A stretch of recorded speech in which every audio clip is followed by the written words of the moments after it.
Et bien le bonjour les sportifs du dimanche, j'espère que vous allez bien et que vous êtes littéralement en train de détruire vos objectifs que vous voulez être fixés déjà dans un premier temps et que vous êtes en train de mettre étape, step by step, les mesures qu'il faut pour les atteindre. Commençons tout de suite avec ce nouveau concept, conseil de coach. Voilà, on va commencer avec cette vidéo, en tout cas tu l'as vu, c'est sûr, je l'aurais affiché en titre. On va parler ultra trail, c'est-à-dire déjà qu'est-ce que l'ultra trail? C'est une course nature en montagne ou non qui dépasse, alors là il y a discussion.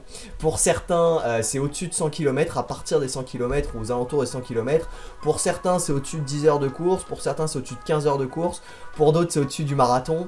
Voilà, moi j'aime bien, il n'y a pas de règles définies pour définir l'ultra trail, mais moi j'aime bien dire que dès qu'on dépasse le marathon, il n'y a plus de notion derrière pour dire trail ou pas. Donc pour moi, ultra trail, c'est après le 42 km. Maintenant, chacun sa vision. Je t'invite à me dire pour toi à partir de quand commence l'ultra trail dans les commentaires. Quand est-ce que tu juges que c'est un ultra et qu'on est ultra trailer ou pas.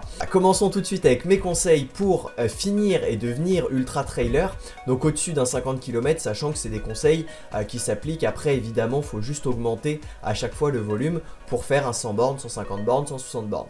Le premier conseil que je vous donnerai, c'est de faire du volume, d'enchaîner. Il n'y a pas de secret, vous voulez manger du volume, vous voulez manger du caillou, du dénivelé, faites-en à l'entraînement. Voilà, c'est vraiment le conseil, c'est n'hésitez pas à faire des blocs. Moi ce que j'aime bien c'est réduire l'allure, vraiment l'EF prend toute son importance, il faut y aller, le rando trail est hyper important. Faites-vous des blocs de rando trail où vous ne regardez pas l'allure, vous rentrez, vous êtes en 10 minutes, 11 minutes, 12 minutes au kilomètre de moyenne. Vous avez pris du plaisir, vous êtes baladé, quand vous avez pu courir, vous avez couru. Et vous faites comme ça 4, 5, 6 heures enchaînées, 5, 6, 7 heures enchaînées sur vendredi, samedi, dimanche. Si vous n'avez pas le temps, juste samedi, dimanche, vous faites 5 heures, 6 heures, 4 heures, 5 heures, 3 heures, 4 heures en fonction de ce que vous préparez. Mais voilà, faites du gros bloc, faites du volume, essayez d'atteindre sur le cumul à peu près 80% de ce que vous préparez. Vous allez voir, vous allez avoir un step-up qui va se faire si vous faites ça. C'est vraiment le cœur de la prépa, c'est 2 enchaînements de séances ou 3 jours d'enchaînement de séances. Vous pouvez faire 2 heures, 3 heures, 4 heures. Ça marche super bien et le but est d'être en gestion et d'être facile et de rentrer à chaque fois facile le soir. C'est-à-dire que si en 2 heures vous faites que 12 bornes, bah vous êtes que à 12 bornes, c'est pas grave, vraiment personne vous jugera. L'objectif c'est le trail à la fin, c'est l'ultra trail à la fin, c'est absolument pas l'entraînement. Voilà pour le premier conseil, faites du volume. Le deuxième conseil, mettez-vous en condition. Ça, c'est vraiment la clé pour moi de l'ultra trail. Mettez-vous en condition, c'est-à-dire préparez vos chaussures, vos chaussettes, le slip, le short, le t-shirt, la frontale, les piles ou pas piles, l'alimentation. Est-ce que vous allez manger solide, liquide, quel type de barre, quel type de gel, est-ce que vous allez prendre des gels, quel type d'hydratation, eau plate, eau pétillante, est-ce que vous allez prendre des isotoniques, est-ce que vous allez prendre des petits minéraux, etc. Qu'est-ce que vous allez manger? Est-ce que vous allez vous ravitailler solidement? Est-ce que vous en avez envie? Est-ce que vous en avez besoin? Est-ce que sur Ultra vous aimez le chocolat? Etc. Vraiment testez. Fixez-vous votre planning, il faut que un mois avant vous sachiez exactement comment ça va se dérouler et que vous éliminiez un maximum d'inconnus. Voilà, l'objectif c'est vraiment d'éliminer un maximum d'inconnus.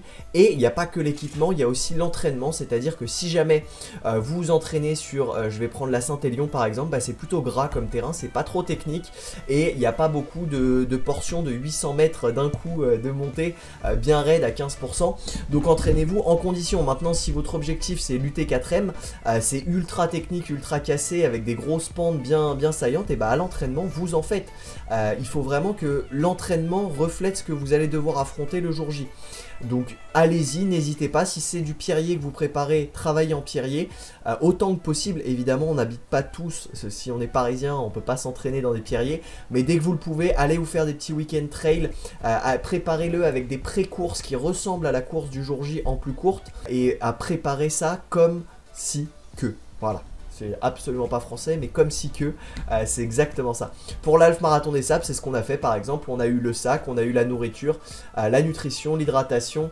On avait tout, on avait même essayé d'allumer le chauffe-eau, le petit réchaud et manger notre bouffe lyophilisée sur les sables, sur la plage des Sables d'Olonne la semaine d'avant pour voir si tout marchait bien, si le briquet marchait bien, si la bouffe marchait bien, si l'eau montait bien en température, pour éliminer un maximum d'inconnus. En gros, le jour J, comme inconnu, il faut qu'il vous reste la distance, vous savez que vous êtes capable d'aller au bout, mais vous savez quand même pas. Il faut cette petite peur. C'est ça qui vous fera avancer pour donner envie au challenge d'aller au bout.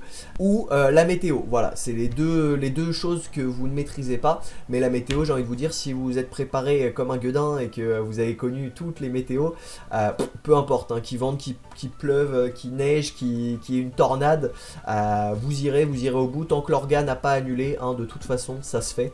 Après attention, la montagne gagnera toujours, donc attention quand même. Voilà pour le deuxième conseil. Le troisième conseil, ce serait vraiment de faire du fractionné court. Vraiment, on oublie trop souvent cet aspect-là quand on prépare de l'ultra. On dit bah non, moi je prépare du long, il n'y a pas besoin de faire de court. Et bah si, détrompez-vous, le court et la piste, les 200 mètres, les 100 mètres, les 300 mètres. Alors oui, je vous dis pas de mettre beaucoup de séances, je vous dis pas de faire énormément de répétitions, mais ça peut être intéressant. Par exemple, un 15 x 200 mètres a tout son intérêt pour un ultra trailer. Ou moi la séance que j'aime bien, c'est un 12 x 100 mètres en accélération. A tout son intérêt pour venir oxygéner les jambes. Alors double intérêt, oxygéner et venir travailler en puissance au niveau des muscles, et venir diversifier vos séances. C'est-à-dire que si vous faites que du long, si vous préparez pendant 6 mois, bah à un moment vous allez en avoir marre. Ouais, le même sentier à côté de chez moi, ça fait 60 fois je le ponce, j'en ai un peu marre. Donc ça permet aussi de diversifier, de varier vos entraînements et de maintenir la motivation au beau fixe.